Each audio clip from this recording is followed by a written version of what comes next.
here.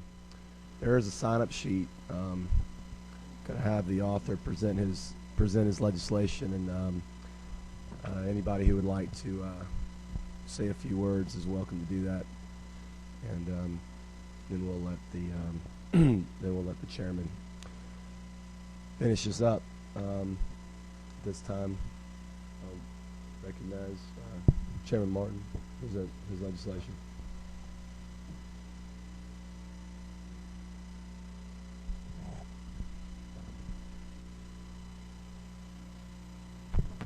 Thank you. Okay, I am on. Thank you, Chairman Dollar and members of the committee. I bring you today two resolutions. House Resolution 1158 and 1159. If you have them, you have the right ones. I usually go over the LC numbers, but there's only been one version of them. So if you have something with that those two numbers on it, you have the right document.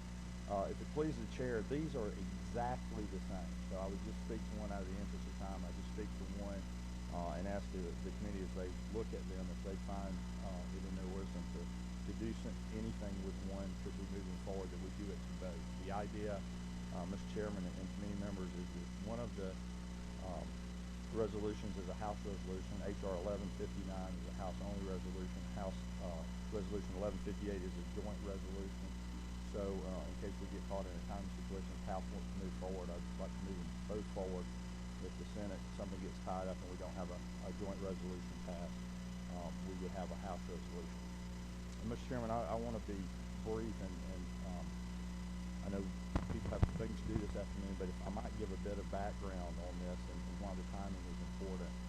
We're all aware there was some litigation, in past years about carbon, CO2 being a pollutant or not.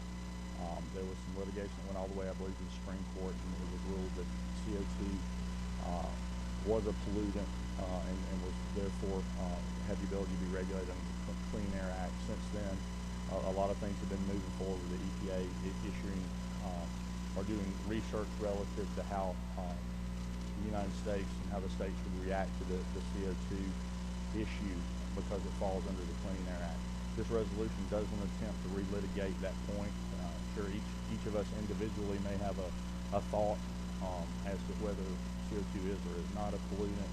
What this simply seeks to do, since the Supreme Court has ruled that it falls under the Clean Air Act, is ask that the EPA work with the states, recognize our primacy on the matter, and let us implement procedures to meet their guidelines.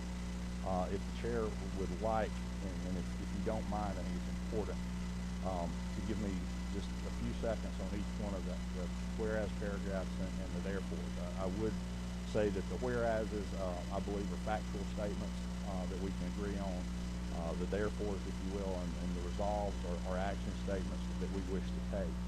And the resolution has looked for common ground, and in fact is specifically articulating some points that have been made by the administration, relative to what their intent to do. Lines, is that okay, Mr. Chairman? Does the committee have time for me to proceed that way? And I'm talking off 1158. They are identical and the same. Lines 4 through 6 basically say the EPA intends to adopt guidelines for emissions. Don't think anyone would argue that. It's a factual statement. They've already issued guidelines for new sources, and they're working on them for existing sources. Lines 7 through 11 talk about Section 111D in the Clean Air Act, and the operative portion is Congress charges the states, not EPA, with establishing standards for performance under Section 111D of the Clean Air Act for existing stationary sources, including fossil power generation plants. So basically what we're saying there is we understand what the Clean Air Act does. We'd like the EPA to issue their guidelines and let us come up with the procedures to do that. The best analogy I could give there, and I do this with pointing fingers at myself, is if my doctor were to tell me that I need to lose 30 pounds, that would be the guideline. Chuck, you need to lose 30 pounds. The procedure by which I would do that would be, I'm going to wake up in the morning, I'm going to eat better, and I'm going to work, run on the treadmill or run on an elliptical. I'm going to eat a good dinner, etc., and I'm going to find my way to get where my doctor guided me.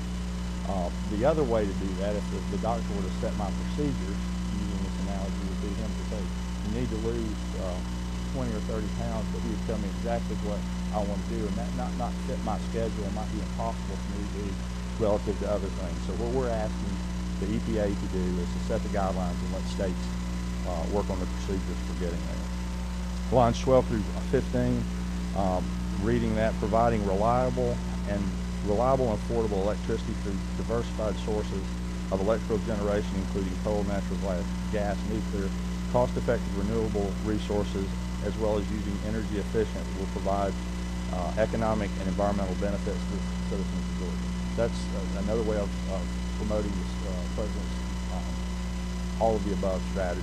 So we wish to articulate that in the resolution, that we believe that there are parks and places for reliable and affordable energy coming from a lot of different places. Line 16 and 17 says, whereas reductions in emissions of carbon dioxide can reasonably be achieved through measures undertaken at each generation facility.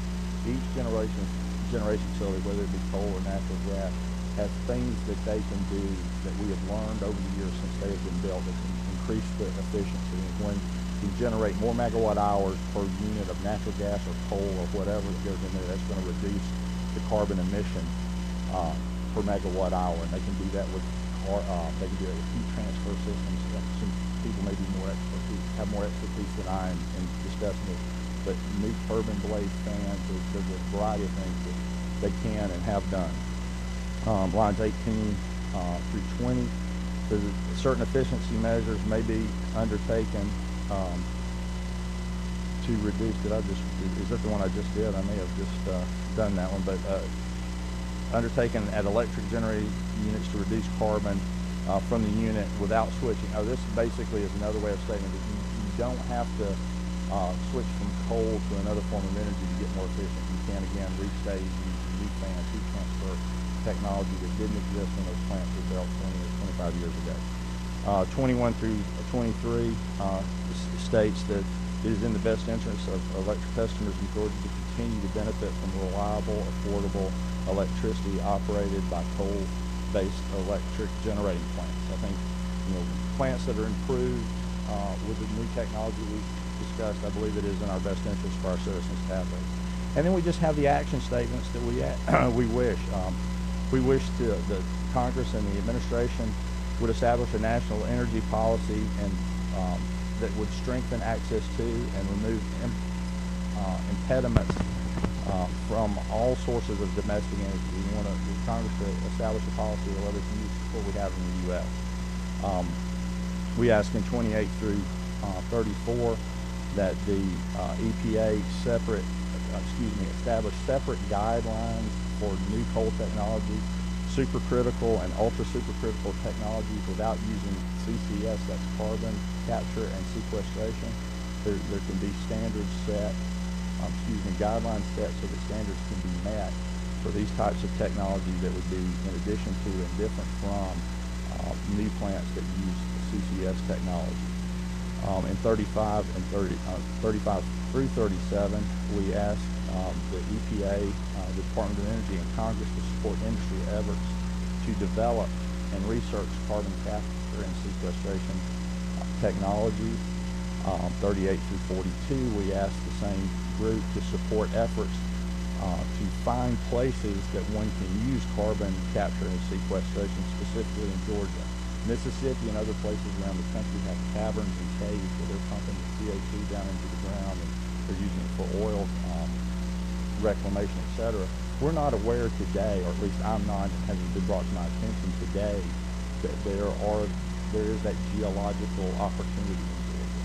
So if going forward CCS technology is going to be a way that we wish to reduce CO2 in the air, we would like Congress and EPA to help us in Georgia find those geological formations whereby we can avail ourselves of those technologies like other people around the country.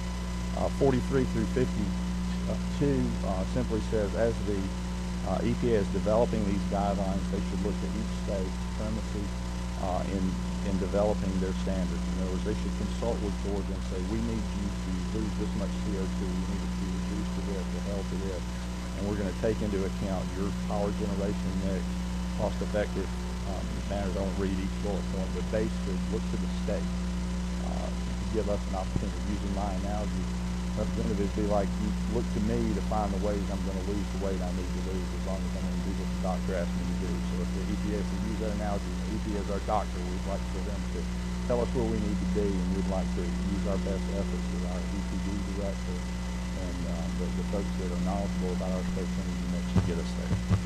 The last, on 53 through 55, we asked the EPA to give Georgia and other states the maximum flexibility in getting to their number for their guidelines so that we can best provide for energy for our customers, our citizens, and not put people out of work, and keep energy affordable and reliable. The top of the page is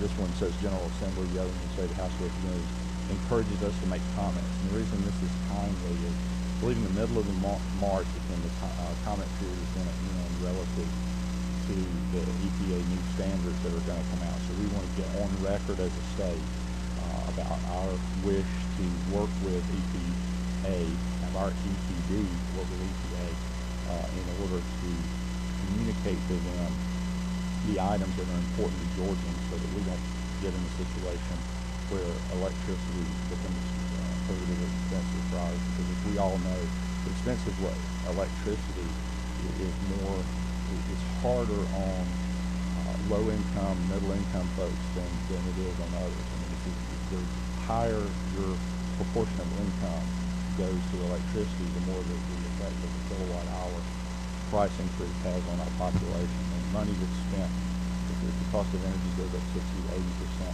like some say it might, is going to hurt those with less disposable income more than the person others. So 59 through 66 is just asking the clerk of the House forward this resolution to the appropriate agency and encouraging people to make comments.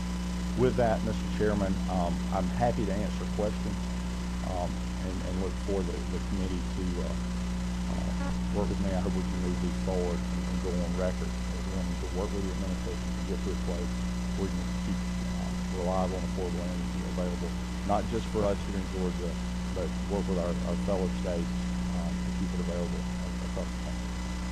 Go for questions.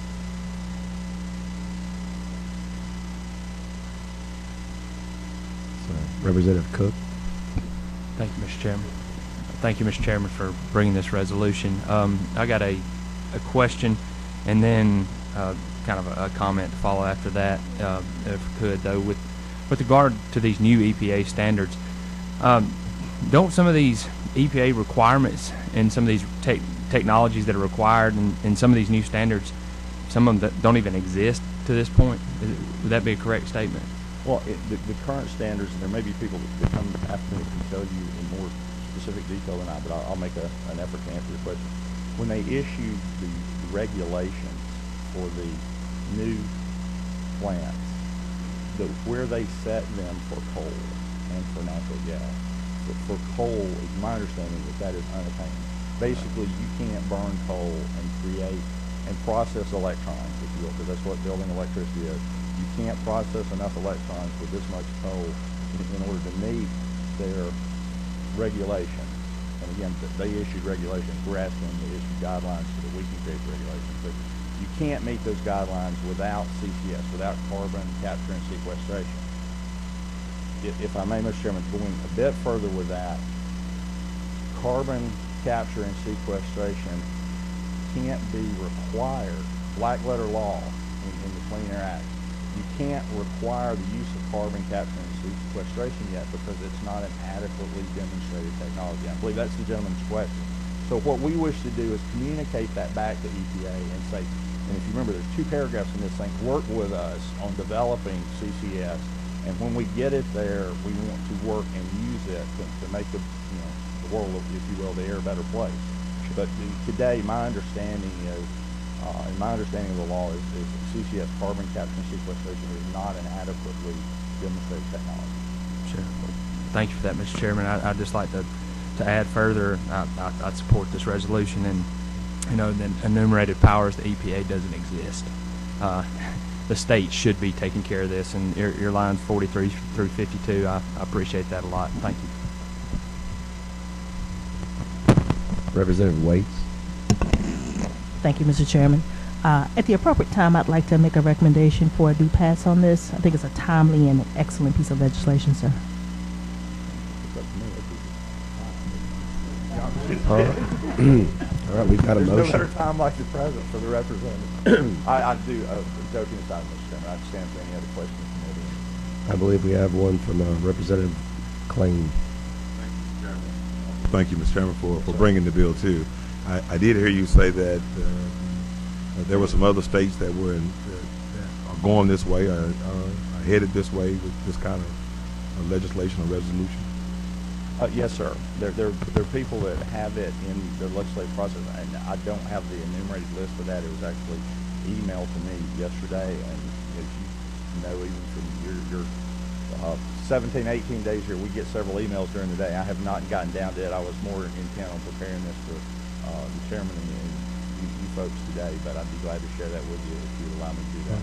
I mean, I was just glad to hear that, and I guess the biggest thing about I always say is that I hear all the pros, but is there any cons that any?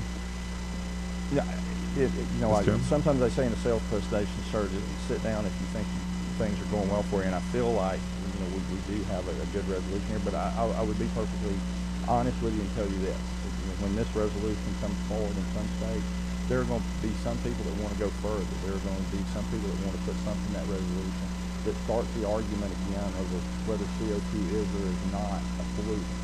And perhaps that is a good argument for a day. You and I may agree, we may disagree. But I think the only thing that you would see is some people might want to go a little further, other people might want to go less far.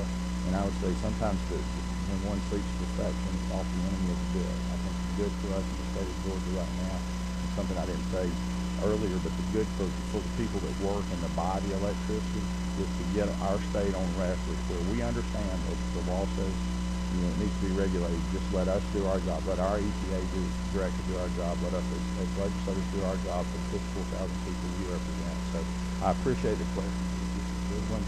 But I'd have to be honest, in the way that we've worked to put this together, I think even if they didn't have to go on record, I think there are people at the EPA that would say this is a fair ask of them to work with us to work under the black letter law that is Section 111B.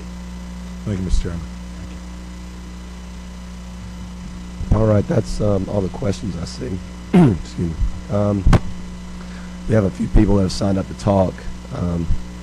First on the list, it looks like we have Mark Willow. Is he here?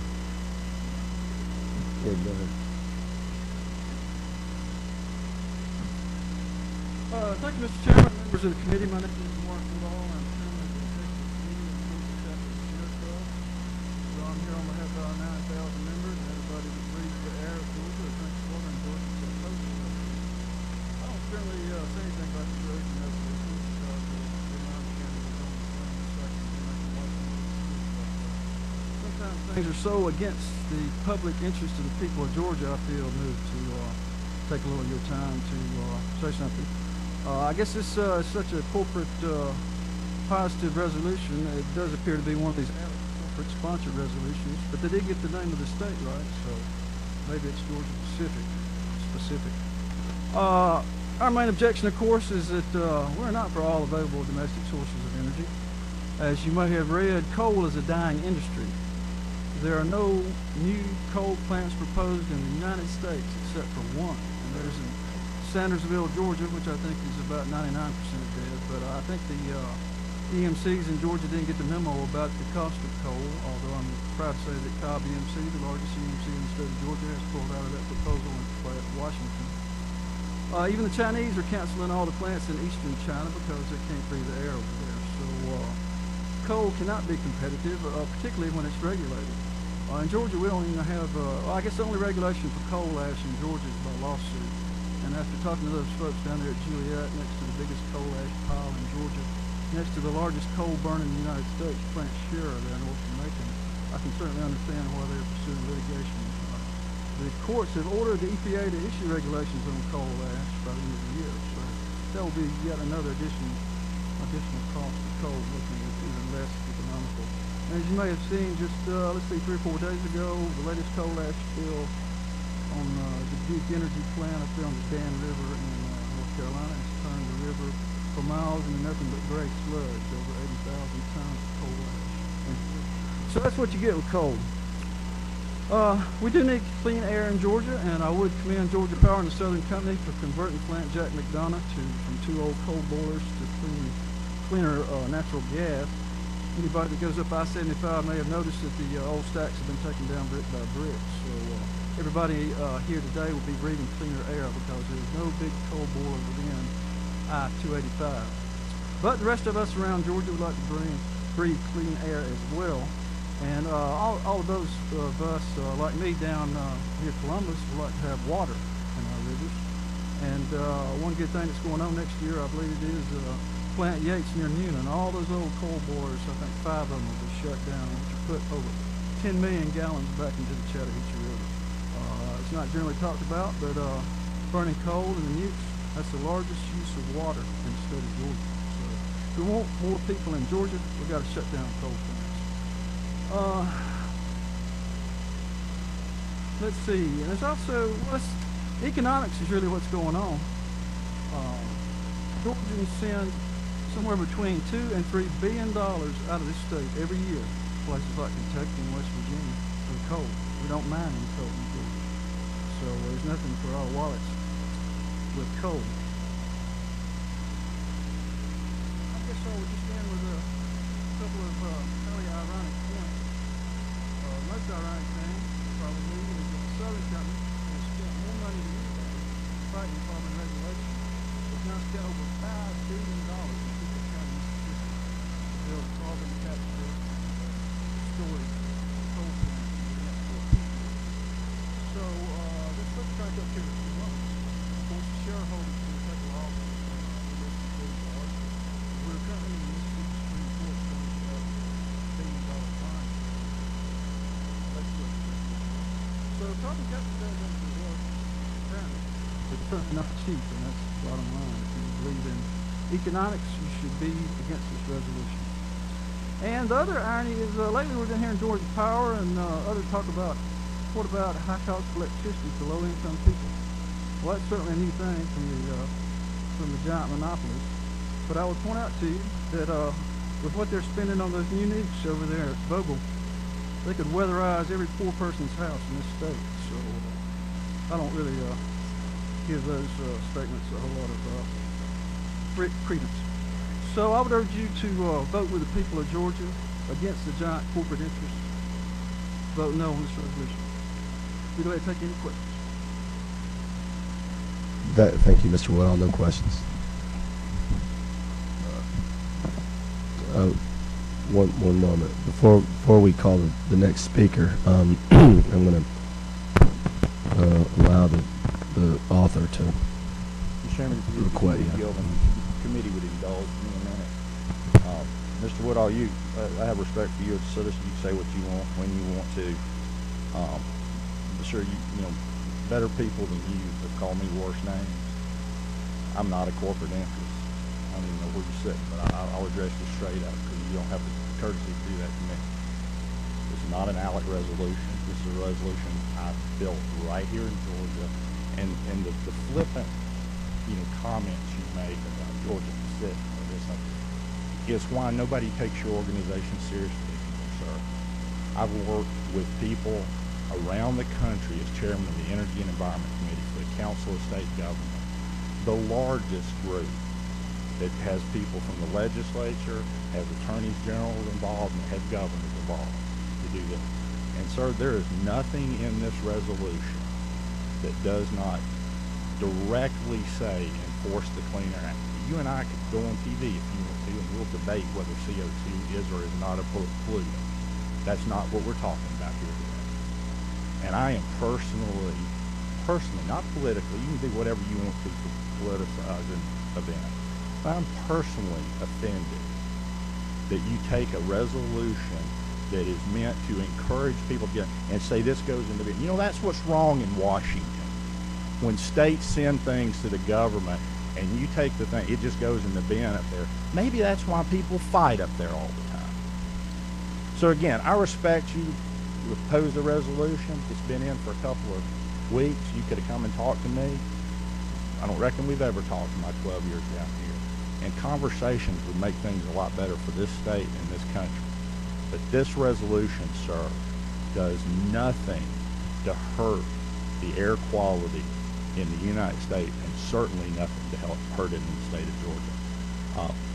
Ladies and gentlemen, I appreciate the opportunity. I won't interrupt the committee. All right. See if we have anybody else speaking against it. Clay Robbins. Clay.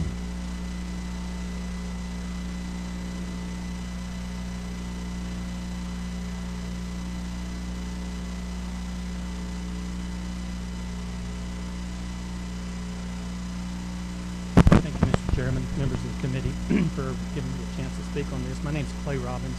I'm Senior Vice President of Governmental Affairs for Oglethorpe Power Corporation. And before I get into my statement, I wanted to make just a couple of points to Representative Cook's question about CCS.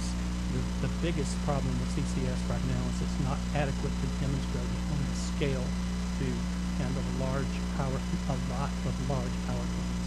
So there are a lot of demonstration units with one under construction, but at scale, it's just not ready for prime time.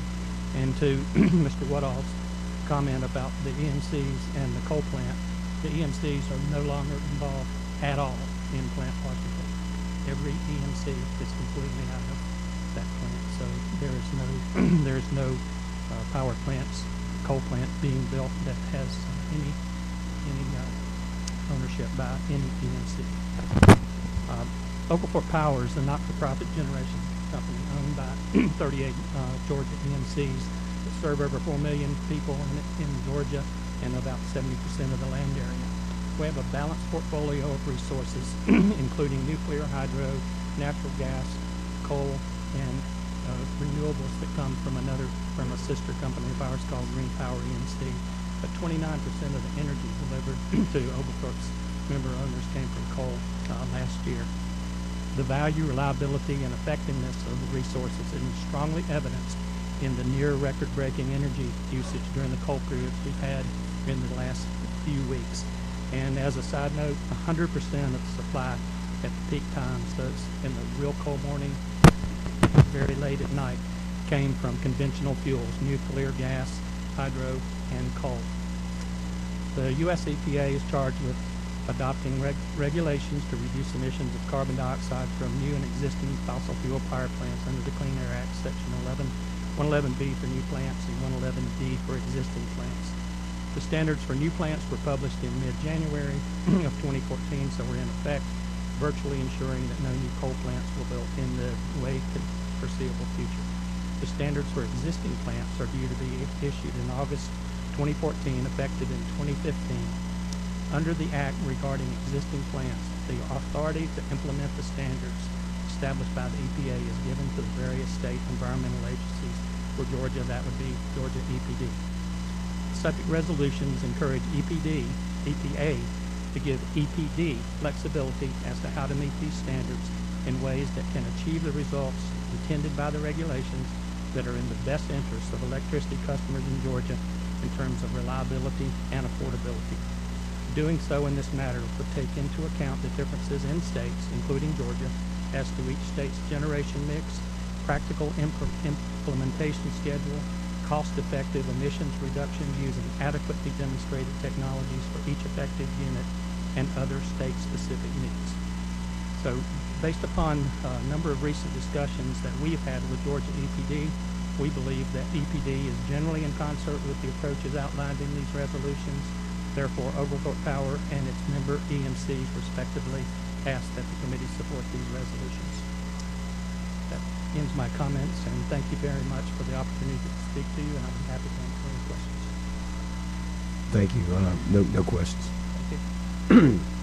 I believe we have somebody from Georgia Power signed up to speak.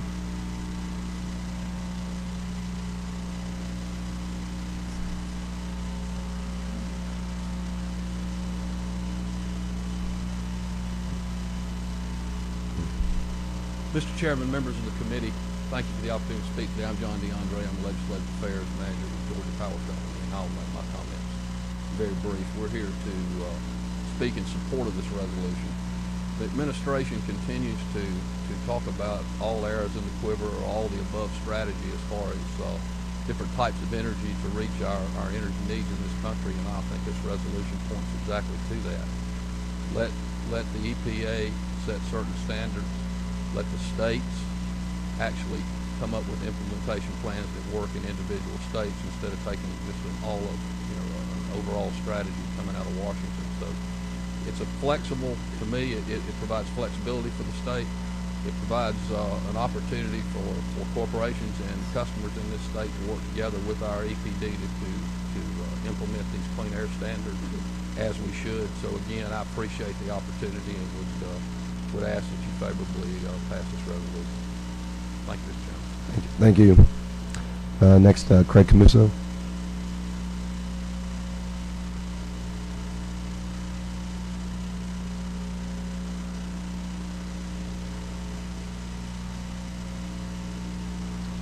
Thank you, Mr. Chairman and members of the committee. My name is Craig Camuso. I'm with CSX Transportation. I'm here on behalf not only of my railroad, but also the Georgia Railroad Association. Railroads in the state of Georgia, there are 23 of them, made up primarily two Class 1s, CSX and Norfolk Southern, as well as 21 short line railroads in the state. We operate about a little over 4,600 miles of track, and we employ over 7,000 people in the state of Georgia. We also are a major shipper of coal. But as over the last couple of years, due to regulations and other certain aspects as well, we have seen our coal shipments drop to the tune of about $800 million. And what I wanted to convey today is that this resolution, we believe, also speaks to jobs, because we are also the largest capital investor of all industries. We invest about 18 cents out of every dollar we make goes back into our infrastructure. CSX, as an example, this past year will invest about $2.3 billion. That's network-wide. We operate in 23 states. As our market, as the coal markets have shifted, so too has our business model, and we are certainly trying our best to keep up with that. But of course, what is also happening when you lose that much money, it goes down to jobs, because suddenly we're not running as many trains as we do, and we need to find better ways to keep our employees here with our company. And I believe there'll be someone here coming up behind me that'll speak a little bit more to that. So we do speak in favor of the resolution. We commend Representative Martin for this, and I'll yield to any questions. I don't see any. Thank you.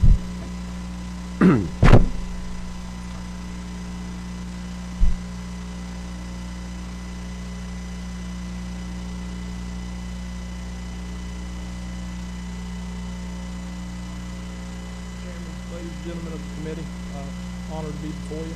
Honored to live in the chairman's district now. I moved up from Richmond Hill, Georgia over the summer. And I'm just going to say we love the town, we love the schools and all that.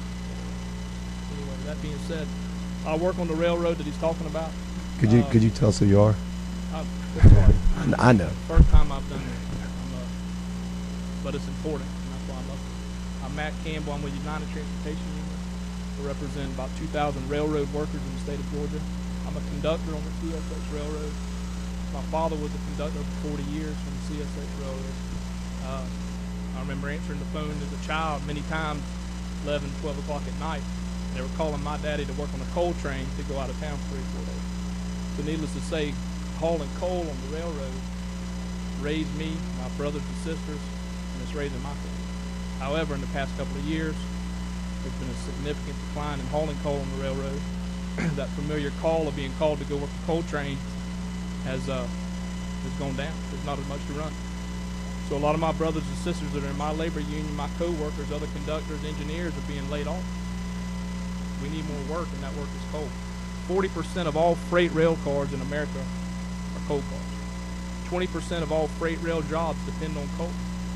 25% of all freight revenues come from hauling coal. This is how important this is.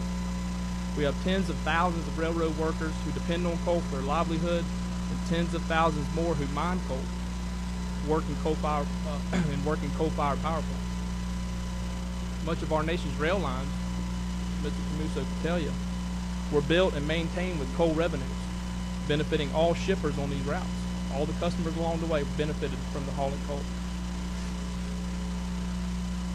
Eliminating coal will dramatically increase electrical rates.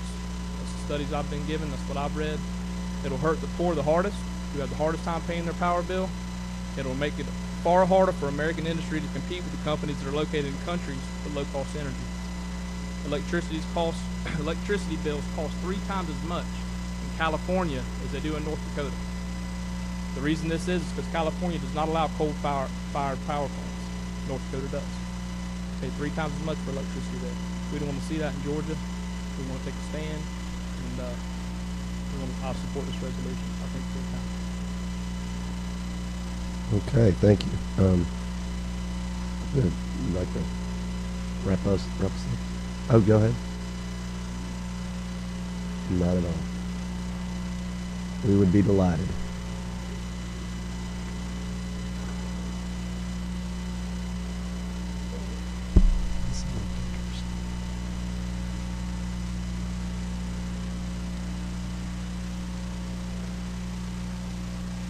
First, I have to apologize to Representative Martin because this kind of snuck up on me and I didn't have a chance to come to you.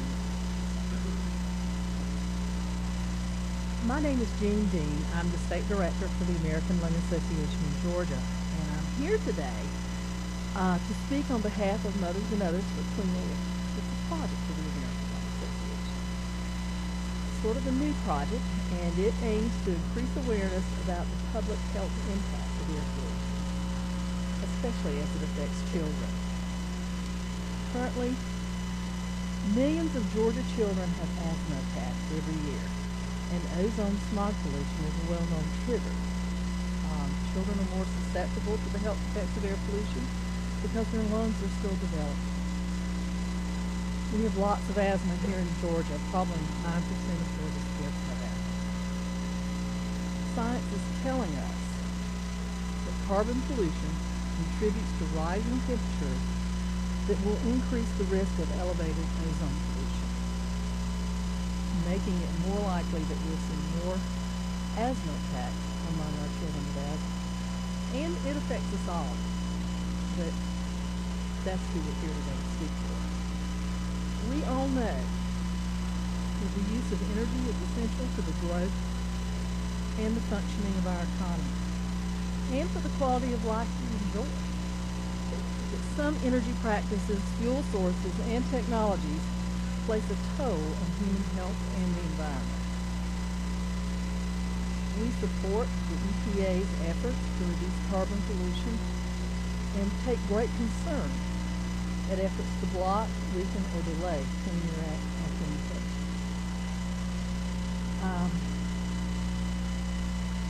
The Clean Air Act is one of the nation's most important public health laws with a long history of success.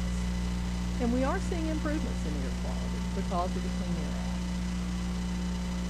The authority, Congress granted EPA the authority to reduce air pollution to protect public health decades ago.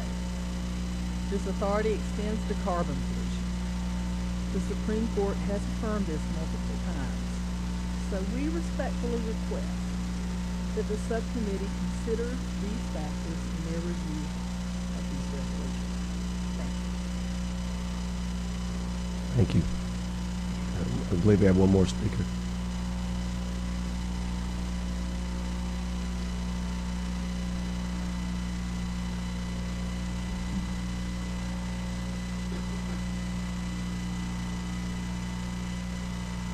Thank you, Mr. Chairman, Committee. I'm Randy Eminger. I'm the South Region Vice President for the American Coalition for Clean Coal Electricity.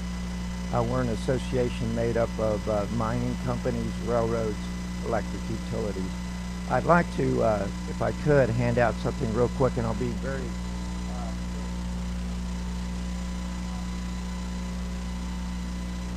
the first gentleman who said coal was dead, it's not dead. It's still very much alive, but as you'll note by the graphs on the front of this first page, coal fuel generation used to be 66% of the electricity in the state of Georgia in 2005. 2012, it's down to 33%. So we've basically lowered coal fuel generation from 66% to 33, or cut it in half. There has been a large decrease in electricity. With the clean coal technologies that we're working on, we're very optimistic that coal will not die, that it will be coming back. It would be a shame for us to have the world's most largest deposits of a natural resource and not use those efficiently and effectively. We need to keep in mind that CO2, the emission we're talking about in this resolution, is the same CO2 that's in your Coca-Cola, in your Budweiser beer. It's the bubbles that you see in the beverages that you drink. No difference between the CO2 and those two. It's just a lot more coming out of a fossil fuel plant, not just coal, but natural gas as well. There's two charts on this toward the end that do talk about the reductions of health-related emissions that the lady just spoke about, dealing with dealing with ozone. And the two emissions are SO2, or sulfur emissions, and NOx emissions. And as you can see, the coal fuel power plants in Georgia have reduced their sulfur emissions by 78% since 1997, and by 71% their NOx have been reduced since 1997. So over the last decade and a half, the utilities, I think, have done a great job in Georgia to reduce their emissions of sulfur and NOx, that are the primary emissions associated with asthma and lung type problems. But with that, Mr. Chairman, I'll answer any questions. Thank you very much. We're going to finish up here with the author.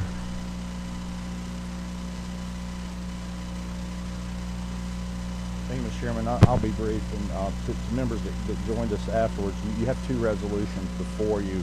But again, they're the exact same resolution. One's a House resolution, one is a joint resolution. Ms. Dean, I appreciate your words, and you don't have a thing to apologize to me for. I hope we'll get to spend some time together. I didn't know you before today either. And I appreciate your comments, because I think you bring something forward that I maybe failed to do and failed to communicate exactly. This resolution does not urge EPA not to enforce the Clean Air Act. It doesn't even urge EPA to set a guideline in a particular way or not. It just urges EPA that when you decide what your guidelines are, allow each state to get there. Going back to my analogy, I shouldn't keep talking about my weight, because I came into the session planning to lose 20 pounds, and I only have 23 more to go. So you just, if you can think about that for a minute now. So, but it only urges them that when you decide where we need to be in Georgia, when you decide where I need to be in Mississippi, let our EPD work with people to get there so that we don't run off the cliff.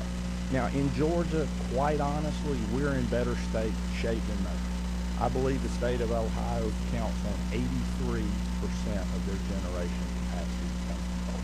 I may have that number off. But what we have to realize as a nation, if you want to talk about the health and safety of our children and our economy in general, is if you just all of a sudden arbitrarily say 1,200, tons of, I'll get the numbers wrong, but an arbitrary number of CO2 generated per megawatt hour, if you just arbitrarily set that out there, you're going to set things in motion that are going to make people unemployed. When those people are unemployed, they can't provide for their families and their kids anymore. I don't want to have a doomsday scenario. I just mean to say that this resolution, if the committee will move it forward, simply ask EPA, set your guidelines, and then work with each state individually. There are going to be blue states and red states, and there's California that doesn't allow coal already, but they still have CO2 emissions. So it's worked with each state to get where you want us to be. So we're not trying to relitigate the Clean Air Act, certainly in total. We're not even trying to relitigate it from a CO2 is it or is it not a pollutant. We're just simply saying, if you're going to set these guidelines, work with us so that we can do it and not hurt families in Georgia and still get what we want for Clean Air. With that, Mr. Chairman, if there's no further questions, I'd ask the committee's favorable consideration of H.R. 1358 and 1359. Thank you, Chairman Martin. At this time, we are open for a motion. Okay, we have a motion for move and then a second. All those in favor, say aye. All those opposed? Okay. That, just for clarification, that was for, we're going to go in order here. That was for HR 1158. And now the committee will take up action on HR 1159. Dewey, like to make a motion? Mr. Chairman, at the appropriate time, I'd like to make a motion that this committee do pass. All right. We have a motion. Okay. We have a second. All those in favor? Opposed? All right. Thank you, everybody.